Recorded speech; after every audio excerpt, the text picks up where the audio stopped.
Now, Jupiter and Saturn conjunctions are an interesting phenomenon. In ancient times, these two planets were known as the Great Chronocraters, because for millennia, their alignment coincided with significant social, economic, and political watersheds, historical turning points, if you like. In his book, Mundane Astrology, Charles Harvey writes, these two planets used to be known as the two chronocraters or rulers of the ages. Their cycle can be considered the ground base of human development, which marks the interaction between the perception of ideas, potentialities, and possibilities, which is, of course, associated with Jupiter, and their manifestation in the concrete material world, which is Saturn. So their conjunctions were also thought to herald the birth of great prophets and Messiah figures. For instance, many astrologers believe that the Star of Bethlehem, which alerted the wise men to the birth of Jesus, was probably the triple conjunction of Jupiter and Saturn in Pisces, which took place in around 7 BCE. So around the time that he would have been born. And this was thought to be especially true during periods when the conjunction shifts elements, and a phenomenon that astrologers call a Grand Mutation. Now, in modern times, of course, the 20-year cycles have become associated with a number of social trends.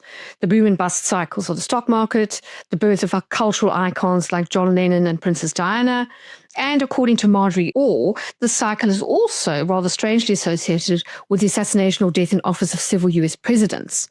I invite you to read her book, The Astrological History of the World, if you want to know more about this particular phenomenon.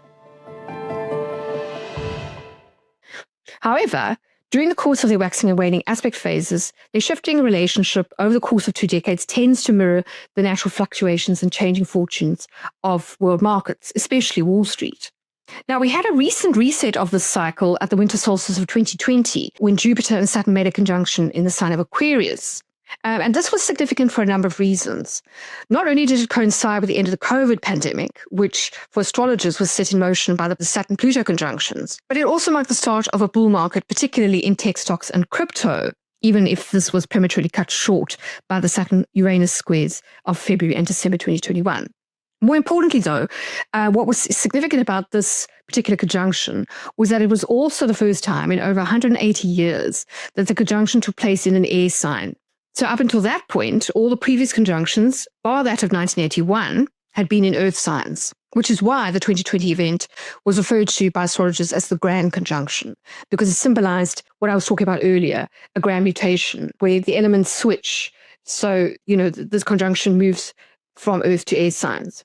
As I was saying earlier, grand mutations often mark historical inflection points, particularly in terms of things like world affairs.